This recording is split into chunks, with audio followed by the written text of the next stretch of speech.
There we have it. Plan A and Plan B are still the fixed positions on the economy. Back to you. Norman, thank you very much. Norman Smith.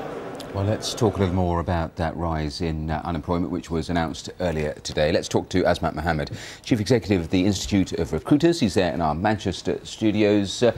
Thanks very much for being with us. What do you think this says about our economy at the moment?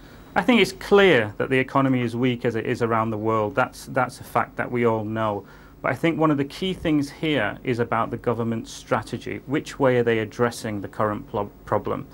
Now, they've done certain things which may be things that may not have harmed the economy, may not have harmed the job losses, but some things they've done have really been detrimental. And I can give you a couple of examples.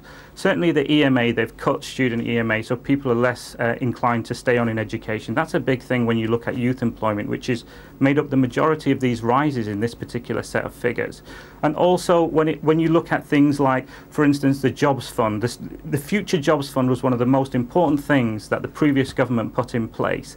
And what that allowed is 150,000 people to find employment, get into work and get trained, and they've cut that as well. And I think if you go to job centres and talk to those people, they will tell you that of all the things that have been scrapped, like for instance the recruitment incentive where they gave employers £1,000 to take on people if they'd been unemployed for 6 months, the actual Future Jobs Fund was one of the big ones that they felt that's really hurting because that was working.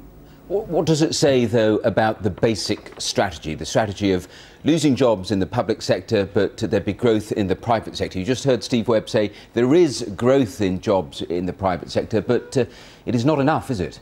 Well, the growth in the private sector is exactly right, because look, we're seeing, what, 110,000 people losing their jobs more in the public sector. The private sector can grow. We're looking at trying to get 2 million jobs in this country to get back to previous levels, and the way to do that is to help small business. Now, if you look at the small businesses that make up the economy in the UK, the SMEs that are the backbone of the United Kingdom, they will tell you also that despite what the government and the banks are saying, when they go to a bank and want a loan to expand their business, to help their workforce, to take on apprenticeships, because even in the apprenticeship schemes which businesses tell you will work, and it's a great idea to bring people on into employment, they still have to pay something to those apprentices.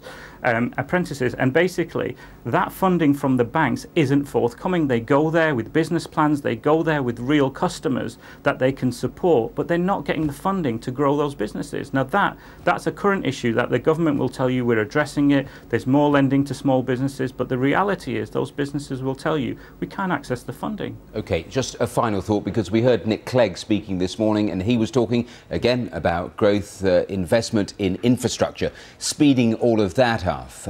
Is that something that if it goes ahead, I know it's quite difficult to actually implement, but if it does happen, is that likely to be able to significantly change things in terms of growth? There is no doubt that an improvement in infrastructure is very vital to the economy, not just now, but the long-term future. So that is absolutely an idea we should all support for the UK, without doubt.